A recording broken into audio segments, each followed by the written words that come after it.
Hello, I'm Joel Blackford with Prophecy Roundtable. Normally we have Scott on one side and Doug on the other side.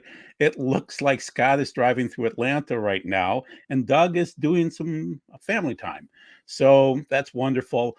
You know me, I'm Joel Blackford. I've been here for a few months now, and we're going to be covering the Gog Magog War, which comes at the end of the 7 years, but everything's leading up to it. I want to show you the rhyming patterns that have gone through history and how we're going to cover basically 4,000 years of history in this action-packed session tonight. So bear with me, and we'll see if Scott comes on with me in a little bit here. I assume that he'll call in, but hopefully you can hear me.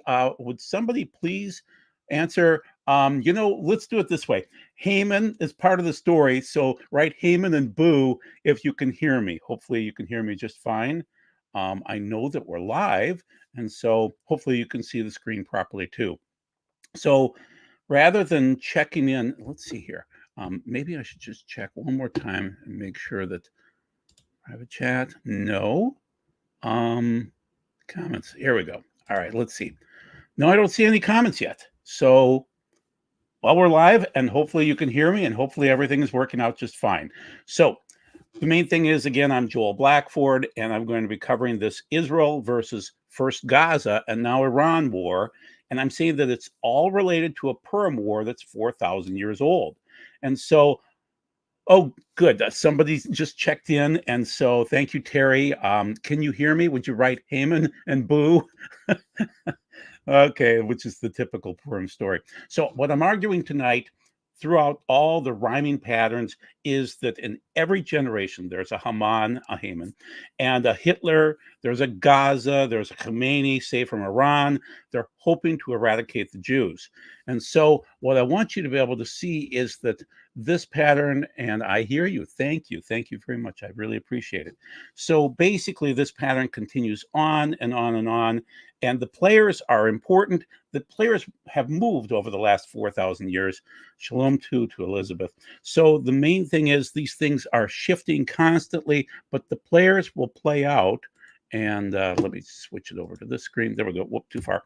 Okay, so basically the problem right now is that Iran launched all of these weapons at Israel, but who funded this? Well, the two guys that were our presidents, Obama and Biden, funded cash settlements to Iran that paid for all the weaponry and all of their technology with drone technology. So this is a quote from CNN here. The wave of drones and missiles that flew towards Israel overnight on Sunday brought with it a new phase of tension, uncertainty, and confrontation in the Middle East. Iran launched the unprecedented attack in response to the suspected Israeli strike on the Iranian consulate in Damascus, where Israel killed warmongers, horrible people, and they knocked out a building quite precisely too. So they did that in Damascus, Syria, earlier in the month. And so basically, this is, well, I'll get to the next slide. You'll see 170 suicide drones, 120 plus ballistic missiles, 30 plus cruise missiles from Yemen, Iran, Iraq, and Syria all approached Israel's airspace. We've never seen anything like this before. And we'll give you the backstory. This is amazing, but I want you to be able to see things like Esau and Amalek and Agag and Gog versus Israel and ultimately against God. But keep in mind, 99% were intercepted. And so that's an amazing feat. So obviously our prayers mattered. And the other thing that I'll be discussing all night long is we are the Esthers of this end time story. We need to do intercessory prayer for Israel and that God's will be done. And so it's really going to be critical. So there we go. And so in this case, this is maybe as disgusting as I can get. But in the first case, going back to the first Purim story, King Ahasuerus approved Haman's Jewish plan to kill off all the Jews. Well, in this case, Obama, Biden, we'll call it, Biden approved the Iranian attack. Yeah, behind the scenes. So you know that then Esther worked on King Ahasuerus to say, hey, allow us to fight back, allow us to arm ourselves and fight. And that's what occurred. Well, in this case, Obama or Biden, Biden approved the attack. So this is from Reuters. On Sunday, Reuters cited a Turkish diplomatic source speaking on condition of anonymity as saying that the Turkish foreign minister Hakan Fidan had spoken to both U.S. and Iranian counterparts in the past week to discuss the planned Iranian attack on Israel. Yeah, our kings of the United States allowed the attack to occur. Didn't say anything like, no, you can't do that. Israel's our friend. Well, no, that didn't occur.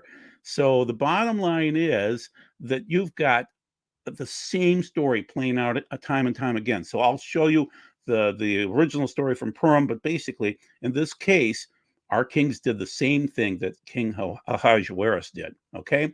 And so there's the Reuters story on the right-hand side. And so Israel is vowing a response to this, but they're not doing anything right away. Why? Because they want the right response, because really they want to knock out the nuclear ability of Iran. So we're watching that play out. And so I don't know how the Iran, or the Medo-Persia war against Israel went when Hermon was alive, but it didn't end in one day. It was a war that took a while. And so this one could take a while again, too.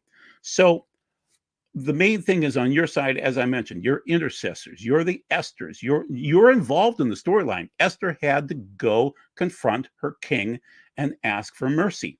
You're going to have to ask your God, the maker of heaven and earth. He will not let your foot slip. Your guardian is not asleep. No, the guardian of Israel never slumbers or sleeps. So that's Psalm 121, 2-4. So if you're praying and God is working, we'll be safe. We'll get through this. Okay? So as I've been stating now for a few weeks, this is all based on Purim. The eclipses have really, really matter. They have a meaning. And so this is from Supernatural by Design. I'm blanking on the name of the guy, but we will have eclipses in 2024, during Purim. And it was not a blood moon eclipse, but it was an eclipse. And then an eclipse in 2025 and 2026, all on Purim. And the word that I'll be using all night is Purim Fest. And you'll see the meaning as we move to 1946. It's an interesting story. And even if you only get that out of this meeting tonight, I think it's pretty big. And it's the fight of Jacob and Esau. So just keep that in mind. So going forward, I'm a big fan of Mark Biltz. He jumped on a TV show with Janie Duvall just the other day here and said, I prophesied war for April of 2024 and literally prophesied it for Nissan 3. Oh, hey, Scott, welcome to the show. Hi, Scott. Hey, listen, Joel, real quick. We clicked Doug Roman's passage when you went live. Yeah. So if you don't mind, what we're going to stop the show, this one, which is scheduled for on Romans. Oh, no, I hit the wrong show. Yeah. So if you would stop this show, enter the studio on the other one, and any